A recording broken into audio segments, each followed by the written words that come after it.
Right then, Manchester United need a striker. Really, Steve? Hear me out, right? Obviously. There's clearly all sorts going to be going on with Manchester United, and there's clearly all sorts in terms of the ownership that have to be resolved. Regardless of what happens in that situation, Manchester United are going to need to bring a striker in.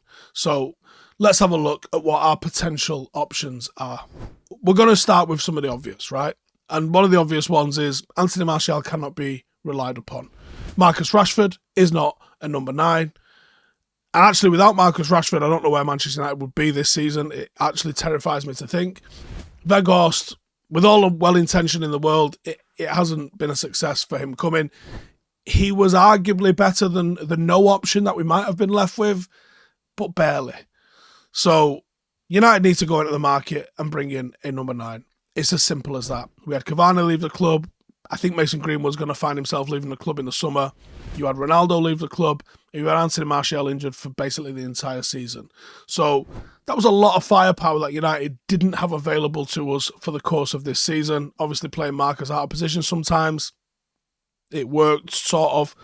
And there are actually plenty of options. I'm going to cover a couple of the obvious ones and maybe one that's not quite so obvious that United could and maybe should be looking at it. And again, all this is completely thrown up into the air when we go, I don't know who's going to be owning us. So that's a big factor to play into with this. Now, we are starting to get linked with a ton of strikers. And we haven't really managed to sign a genuine success of a striker. And we've tried. Falcao didn't work. Fuck me, I was excited about that. Lukaku didn't work. Fuck me, was I excited about that. Zlatan didn't work. I think he might have worked if he'd have come earlier. He'd have been sensational if we'd have signed him 10 years earlier. Honestly, he'd be an absolute legend at this club. And I think you could probably say the same about Cavani. Ronaldo didn't work. So let's not look at anybody like 35, shall we? I think that should be top of the list. What we're looking for in a striker, someone who's not blown out the candles on a birthday cake with 35 on it. That should be the top of the list of what United are looking for when it comes to a striker. Outside of that, I think you can toss it up. You can have people that are a bit more poacher, a bit more target man. We're going to talk about Harry Kane, a bit more of a playmaker, operates a little bit more in between the lines and still manages to get a serious amount of goals. He's got a big decision to make, and we'll talk about him in just a second. We don't know what's going on with the ownership, and it's such a massive factor, I believe. Some people disagree. Some people are arguing with me in the comments going, the accountants have already worked out what United get to spend. Oh, like Mr. Alfani hasn't just, presuming he wins, Mr. Alfani's just bought his family one of the executive suites for the next 100 years at a cost of 200 million. Look, man, we've seen what Manchester City have been doing for the last 15 years. Why can't we sponsor ourselves? It's now the Sheikh Jassim Al Thani family training ground, and we sold the naming rights to that for £6 billion. Why can't we do that? Yeah? That's all they did with the Etihad Airways, wasn't it? Like a record-breaking sponsorship for a stadium that no fucker goes to. Stop it. Let's take that and get him back together. Anyway, Harry Kane. Let's talk about him first and foremost. So, him and Victor Osimhen seem to be the two main candidates that are really... These are your two main marquee signings. And I've got a third that we're going to touch on. And I have got a scout report coming out later in the week with a potential fourth option. But I'm going to cover the three options. And I'm going to start with the two obvious options. Harry Kane, Victor Osimhen. Is there much in between them? I'll cut to the chase with you. No. I think either has got the potential to be a success or a possible failure at Manchester United. Wow, fucking groundbreaking shit there, Steve. Yeah, don't worry about it. So, we know he's proven in the Premier League. I think he wants to stay in the Premier League. Whether or not he scores all of his goals at one club, don't really think he's asked about that, because he was definitely shaking his tail feathers for Manchester City not too long ago, and I think he would have gone, and I think he probably should have gone, and I think he probably regrets not going, looking at the situation at Spurs right about now. And I think that could probably lead him to becoming a signing for Manchester United if the money is right. So he's currently on well over 200 goals. He's about 50 or so less than Shearer at the moment. His goal scoring record this season has been... It's been phenomenal, and it would probably be Player of the Year worthy if it wasn't for Haaland doing Haaland things. Since the 2014-15 season, Harry Kane has... Do you remember when he was a one-season wonder? I might have some tweets to delete. He scored 20 goals every single season. In 17-18, he scored 41 in all competitions. Now, here's the interesting thing. Strikers, Zlatan aside, generally, they hit a peak around about now, and then it slowly starts to decline by a couple of goals a season. Zlatan actually scored more after 30 than he did in his 20s. He's a freak. Kane has added a lot to his game. He isn't just someone that operates within the box. He is a really good ball carrier. He comes and links play really well. He brings others into the attack. I look at how he links with Heung-min Son, and I see Marcus Rashford making the same runs, having the same sort of impact. And that relationship that they've got is one of the best the Premier League has seen. And I think Marcus has got I think Marcus might be better than Heung-min Son, in all honesty, in a couple of different aspects. Certainly with his acceleration and his ability to go past someone. I think he's got that. And I think that they could have a fucking brilliant link-up. He can be a world-class target man, Harry Kane. He can finish with both feet. He can finish with his head. He is a fucking selfish prick. And you might think that's negative. That's not negative in a striker. I think he's a prick and I think he's selfish. And I also think Ruud van Nistelrooy was too. And he was an absolute fucking killer. In 2021 season, Son and Kane set the record for the most goal contributions between two players, which is 14. Kane, Rashford, Bruno, you're going to start... chances are getting created and chances are going to start getting finished. I think that you could start to see some relationships forming there that would be pretty successful. As of this summer, Harry Kane goes into the last 12 months of his contract. He's already passed the point of no return, which is the 18-month point. Because of his status at Spurs, there is a chance that he gets extended beyond this. Because he is becoming a bit of a legend. So there's no pressure on him to leave. The only pressure that's on him now is going to be internal from himself. If he wants to go, he will go. If he doesn't want to go, he will sign what contract they put in front of him and probably get paid handsomely for doing so. So this is going to be sportingly motivated, I believe. He will have the opportunity to move, and I think he'll have the opportunity to stay. So this is probably going to be down to Harry Kane and nobody else. And you know, dealing with Daniel Levy is a fucking nightmare. He is just unbelievable at getting whatever deal he wants. But I think this is the last roll of the dice for Harry Kane. I think once he ticks into the 30 and older category, if he chooses to stick around for one more season and maybe go on a free, I'm sure he'll get the opportunity to move. But I think the decision has to be made now. I think you sign right now and stay, or you decide that you're leaving right now and you might go this summer, or you'll definitely go next season. So I think that this is the decision time. He's 29 years of age. He's won, fuck all. For all of those goals, nothing. Absolutely nothing. If he'd have stayed at Leicester, he'd have done bits. I think even Norwich won a fucking championship, didn't they? He's won nothing. If he leaves it till next January, someone might come in for him and offer him a little bit of cash. But I think if he's still there in January, very much like the Pogba situation that we had with United, you just know. You know. And I get the feeling that he wants to go. United might end up overpaying for him if we go for him this summer because of the urgent nature and very publicly urgent nature that Manchester United need a striker. But I also think, what would Fergie have done? Which is usually a good fucking barometer of like, what should you do? Fergie would have signed him. Fergie would sign Harry Kane. So let's fucking sign Harry Kane. His injury record... There's this myth that Harry Kane's got this fucking bad injury. It's not true. So I don't know what to say about that. His injury record's pretty good. And I think if you get a backup number 9 that can give him a couple of games off here and there, you'd be fine. Or even if you really had to just go with, like, fuck it, when he's injured, Marcus will play on the up and down the middle, and you could use Garnacho or Sancho or somebody else on the left, you'd probably be all right. The only question marks I have about Harry Kane are, does he have a winner's mentality? This is a man that hasn't won anything. He's still at Spurs.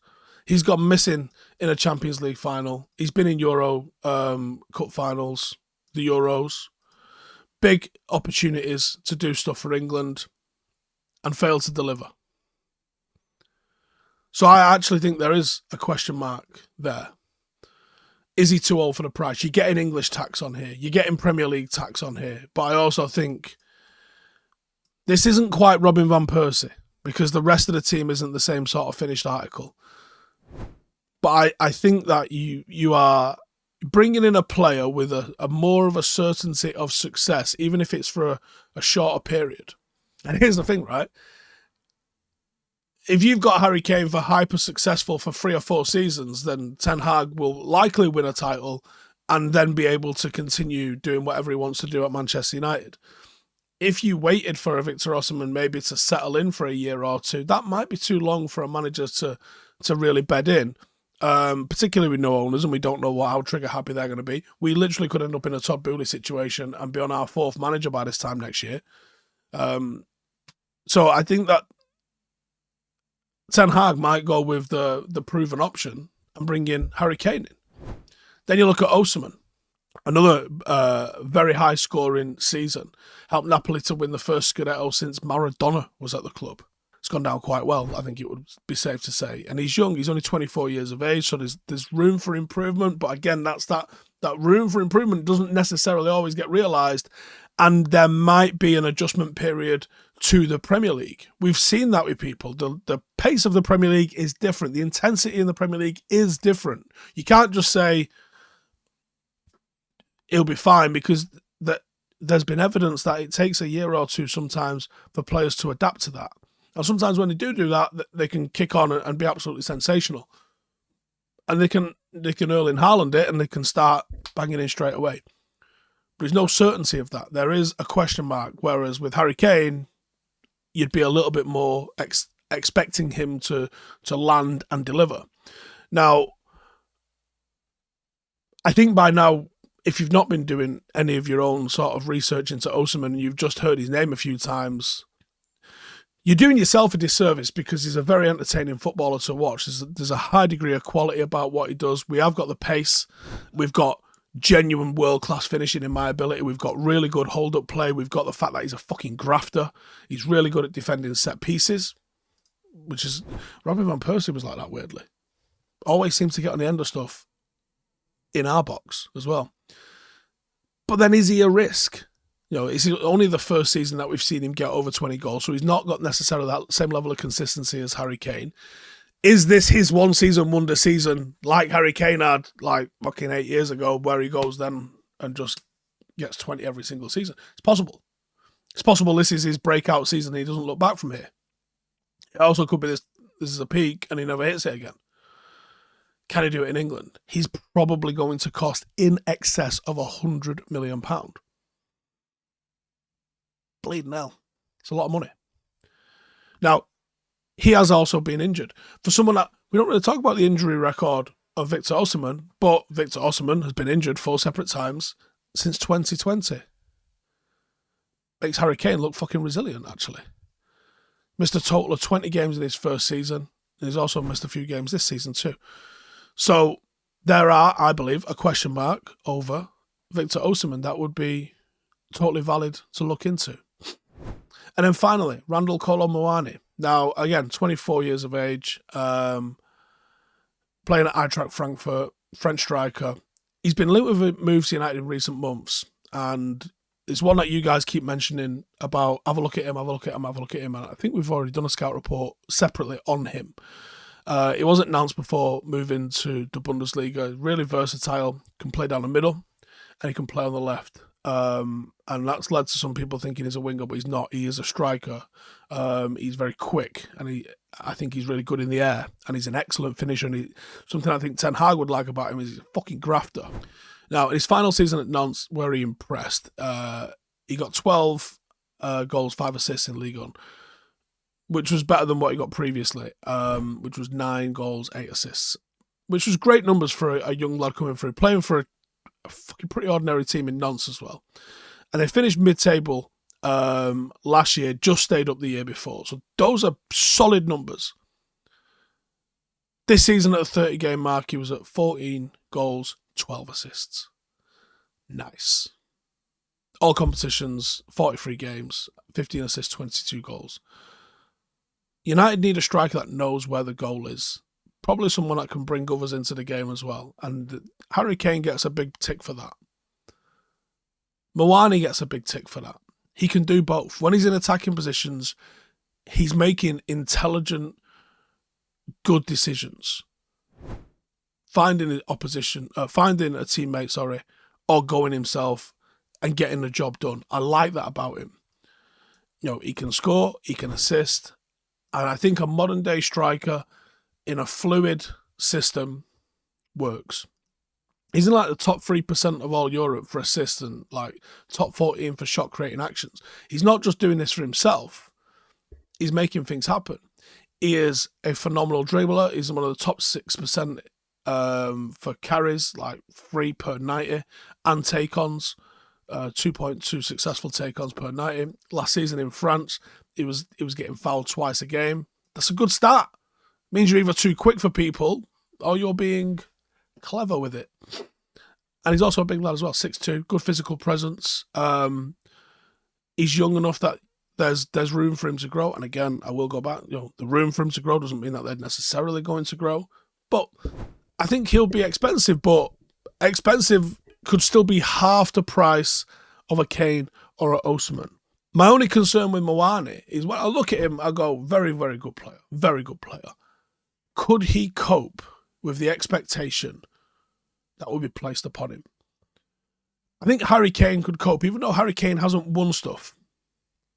I think Harry Kane has been like a bit of a superstar for England and Spurs for so long, it wouldn't overwhelm him. Even though Manchester United is a far bigger situation than England or Spurs, I don't think it would overwhelm him. I think he would be all right and kind of expect it and kind of get it. Osimhen has led the line in a championship winning side in Italy. I believe it would be a step up, but I also see how absolutely off their fucking Napoli fans are. So I think he would be fine. Mawani, going from Nantes to Eintracht Frankfurt to Manchester United, is not a well-worn path. And I would worry if he could do it. Again, first 20-plus goal season. Has he peaked? He's going to be big money, which means a big contract, which means, is it a Jadon Sancho situation with him? Eintracht Frankfurt have already put their stall out and just said, we're not selling him. That translates to, for those who don't speak German, pay us loads. And he's unproven.